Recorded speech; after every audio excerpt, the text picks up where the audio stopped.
안녕하세요. 제이슨입니다. 유타의 5개 국립공원 중 제일 첫 번째로 등재된 자이언 국립공원에 대하여 좀 알고 가셔야겠죠.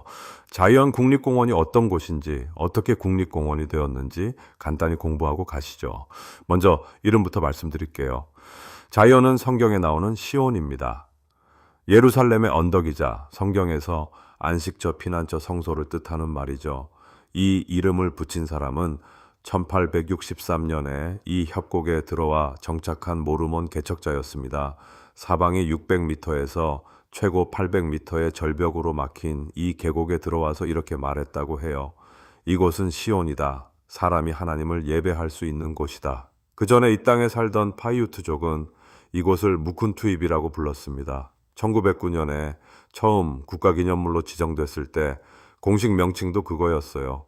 그런데 1918년에 이름이 자이언으로 바뀝니다. 이유가 좀 현실적인데 관광객들이 발음을 못했기 때문입니다. 그리고 이듬해인 1919년 유타주 최초의 국립공원이 됩니다.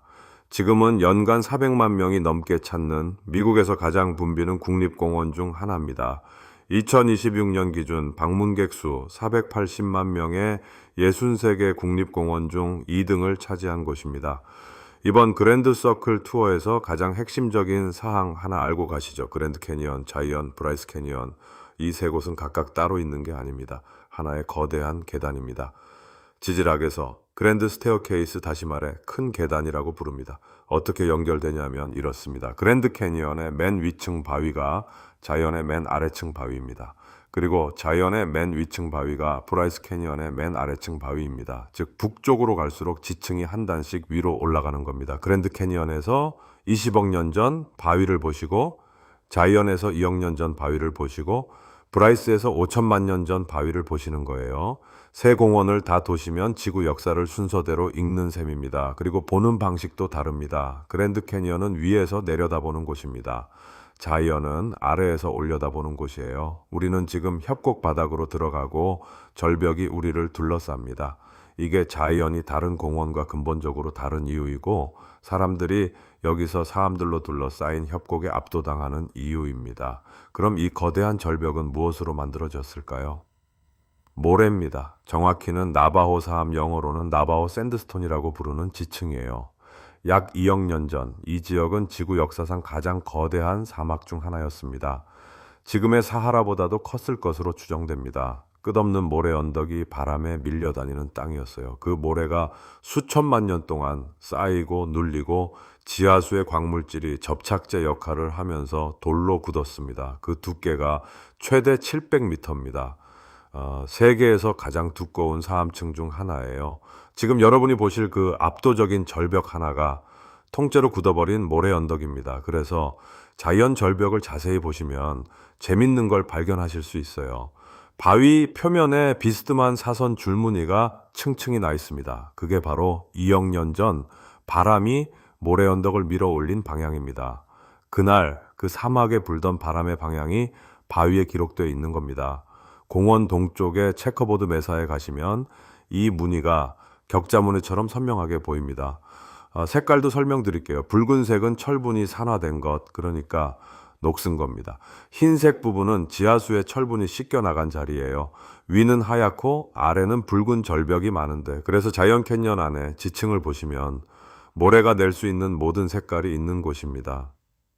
그럼 이 두꺼운 바위를 누가 깎았을까요? 버진강입니다.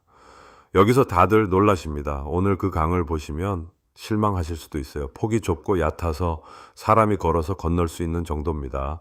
이런 가을이 800m 협곡을 팠다는 게 믿기지 않으실 겁니다. 비밀은 두 가지입니다. 첫째, 경사입니다. 버진강은 미국에서 경사가 가장 급한 강 중 하나예요. 1km를 흐르는 동안 15m 가까이 떨어집니다. 물이 그만큼 세게 흐른다는 뜻입니다. 둘째, 모래입니다. 이 강은 사암지대를 흐르면서 엄청난 양의 모래와 자갈을 싣고 갑니다. 물만으로는 바위를 못 깎아요. 그런데 모래를 실은 물은 사포가 됩니다. 버진강은 매년 100만 톤이 넘는 퇴적물을 실어 나릅니다. 그게 수백만 년 동안 바닥을 갈아낸 겁니다. 그리고 폭우가 올 때는 완전히 다른 강이 됩니다. 평소에 수백 배 유량이 흐르면서 협곡을 깎는 일의 대부분이 그 며칠 사이에 일어납니다. 이게 조금 뒤에 말씀드릴 안전 문제와 직결됩니다. 미국 서부의 강의 작용과 원리는 다른 시간에 따로 공부하겠습니다. 자이언은 관람 방식이 다른 공원과 다릅니다. 미리 알아두셔야 당황하지 않으세요. 첫째는 협곡안은 셔틀버스로만 다닙니다. 봄부터 늦가을까지 자이언 협곡 도로에는 개인 차량이 들어갈 수 없습니다.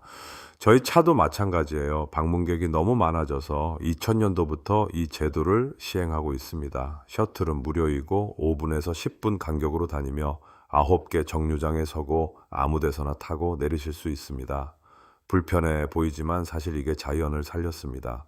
예전엔 협곡이 주차장이었어요. 지금은 셔틀 창문 밖으로 사슴이 보입니다. 15인승 미만 투어버스만이 자이언 캐년 안 여러 곳에 정차 가능합니다. 둘째, 터널입니다. 공원 동쪽에서 들어오는 자이언 마운트 카멜 하이웨이에는 1930년에 뚫린 1.7km 터널이 있습니다. 90년 전 기준으로 설계돼서 폭이 좁아요. 그래서 큰 차량은 통행에 제한이 있고 경우에 따라 양방향 통제 후 중앙으로 지나갑니다. 터널 안쪽 벽에 창문처럼 뚫린 구멍들이 있는데 공사 당시 암석을 밖으로 버리던 통로였습니다. 터널 안에서는 정차나 촬영이 금지되니 미리 말씀드립니다. 참고로 마운틴 카멜 터널은 1931년 완공했을 때 미국 안에서 가장 긴 터널이었습니다. 셋째, 인기 트레일은 허가제입니다. 뒤에서 설명드릴 에인절스 랜딩은 추첨으로 허가를 받아야만 오를 수 있습니다. 당일에 마음 먹고 갈 수 있는 코스가 아니에요. 대충 자이언 캐년이 어떤 곳인지 공부해 보았습니다. 지금 우리가 볼 것은 2억 년 전 사막의 모래 언덕이 돌로 굳은 것을 가을처럼 작은 강이 수백만 년 동안 갈아낸 결과입니다. 그리고 이 협곡은 어제 보신 그랜드 캐니언 바로 위 계단이고 브라이스로 가면 한 계단 더 올라갑니다. 한 가지만 부탁드릴게요. 셔틀에서 내리시면 사진을 찍기 전에 2일분만 그냥 올려다 보세요. 사진에는 이 높이가 절대 담기지 않습니다. 직접 목을 젖히고 보셔야 합니다. 지금부터 미국 본토에서 두 번째로 깨끗한 공기가 시작되는 콜로라도 고원에 위치한 자이언 캐년에서 한번 숨 쉴 때 5번씩 쉬도록 하겠습니다. 제이슨이었습니다. 감사합니다.